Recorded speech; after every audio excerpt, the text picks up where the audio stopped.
9 months, giving them both the chance to be back for the start of next season. And the Packers suffered a number of other key injuries yesterday as well. Christian Watson suffered a chest injury, not thought to be serious. Zach Tom, knee injury. Evan Williams also got hurt yesterday. So there are 3 key Packers on top of the fact that they already were missing Tucker Kraft and Devontae Wyatt and some other key players here. It's been a tough season in Green Bay. It is a war of attrition, and right now the Packers are losing. Yeah, when you think about just how good they would be with all those guys back on the field, it is a shame. But either way, they've continued to power through. Thanks to Adam. More coming from you later as we continue to tell you what happened on Sunday. And this is the Packers game against the Broncos and Bo Nix. Both teams get a little chippy pregame. What were they talking about? I like it, but you love that stuff. Well, one, you got to fight with your helmet on if the other guy got his helmet on. That's how you get headbutted. Keep mine on. All right, here's Jordan Love looking deep for Christian Watson. The pass intercepted by Patrick Surtain II. This isn't good grammar. This is the most stupidest interception of the entire year. What a play by the defensive player of the year. Saw Watson injured on that play, as Adam told you, not serious. And there's Bo Nix to Cortland Sutton, reeling it in for the touchdown. Broncos down 23-21. Just seconds left in the third. Same score. 2nd and 15 for the Broncos, and Nix finds Troy Franklin for the touchdown. yeah, I thought Bo Nix made some real high-level NFL throws in this game, especially that one to Troy Franklin. Let's go to the fourth quarter. 9 minutes to go. Broncos up 27-26. 4th and 3. Nix goes deep. The grab by Sutton. This is 4th and 3. This is 1st and goal. You got to understand, they were down by 9 points. They score on 3 straight possessions, touchdown after touchdown after touchdown. RJ Harvey punching it in there. Denver up 34-26. And under 3 to go. Jordan Love sacked on the play. The Packers turn the ball over. Here's Jordan Love on the injury to Micah Parsons. It's very tough, I think anybody on your team that goes down is tough, and Micah, I didn't even see the play, what happened, but anytime you're down on the ground, holding a knee, it's tough. So we'll see what ended up happening, but it's definitely tough, and obviously to lose a player like Micah was a tough blow for us. You heard his voice in the highlight. Peter Schrager joins us now. Just how tough a loss is it to be looking at this team without Micah Parsons? He got there. He immediately was a spark plug, both on the field and off the field. Speaking of Packers sources today, they're like, we are going to miss him off the field at practice more than anything because of what he brought to everybody else. But Adam Schefter mentioned it, and you said war of attrition. You're talking about not only Micah Parsons. Van Ness cannot get on the field. He was a former first-round pick. Wyatt's out for this season. They lose Evan Williams yesterday. Now you add Parsons. You're asking guys like Brenton Cox to come back and now be a star on this defense. They had a guy, Jordan Riley, who is an undrafted player from the waiver wire from the Giants, played 20 snaps at defensive tackle. You're asking a lot from players that have been not asked to really carry this defense to step up. And Jeff Hafley, the defensive coordinator, has to get really creative here. There's a lot of head coaching talk about Jeff Hafley. Yeah. If he could put it together with this unit without Parsons and those names, well then yes, this guy's a guy who should be a head coach somewhere. Micah Parsons was not only a game changer for the Packers, but an organizational changer for the Packers. He had this team thinking about the superiority of this defense along with what Jeff Hafley could do from a defensive coordinator standpoint. But Micah Parsons is hurt because of Bo Nix.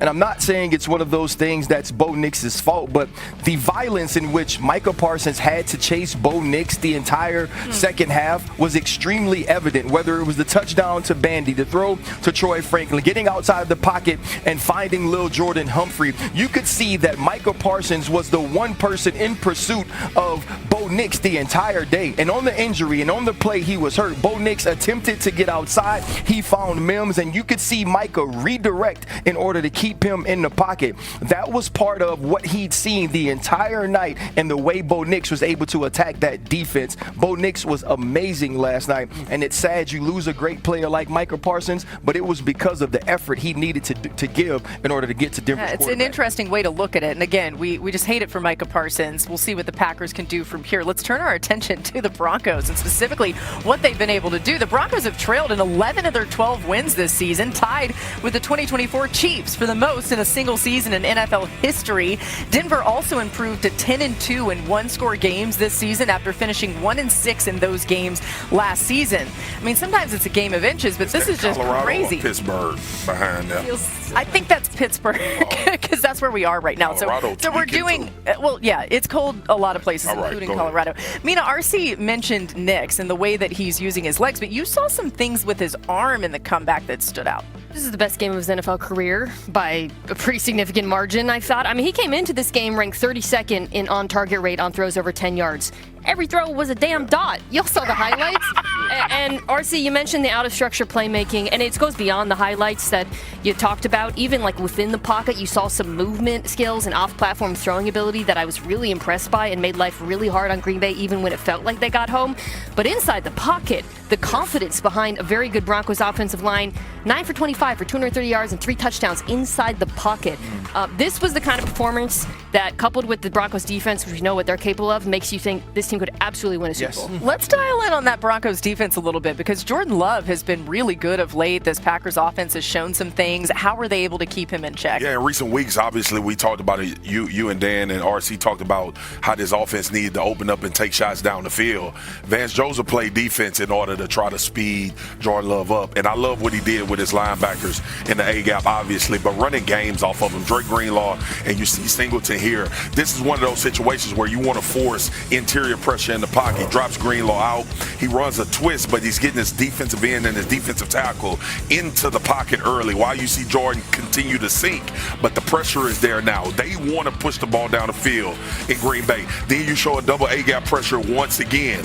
This time you let Singleton pick, and now you create an interior game as well, and you're able to get inside interior pressure on Jordan Love, force him to get up into the pocket where your rush is coming from. And this was an effort made by Vance Joseph because he understood, looking at the recent weeks, you saw Christian Watson over people's head. You saw Jordan Love sinking back into the pocket, pushing the ball down the field.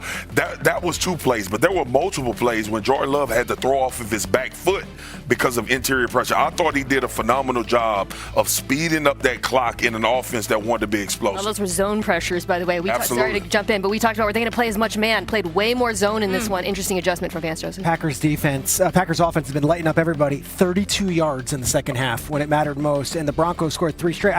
I would say this: Bo Nix, to Mina's point, best game of the season, maybe best game of his career.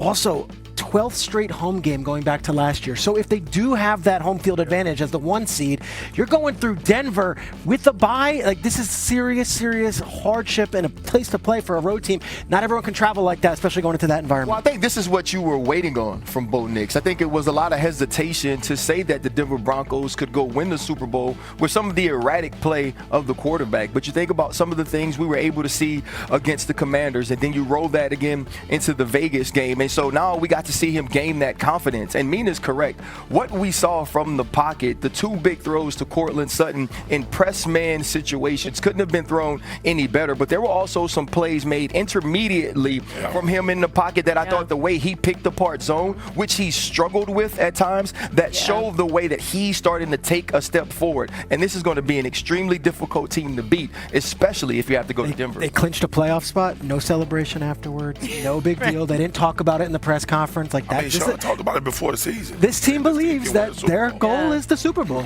And I don't know. I don't want to speak too strongly on this, but it felt like Bo Nix was maybe the one thing that was holding people back on that. And it doesn't feel that way anymore to the points that you guys are making.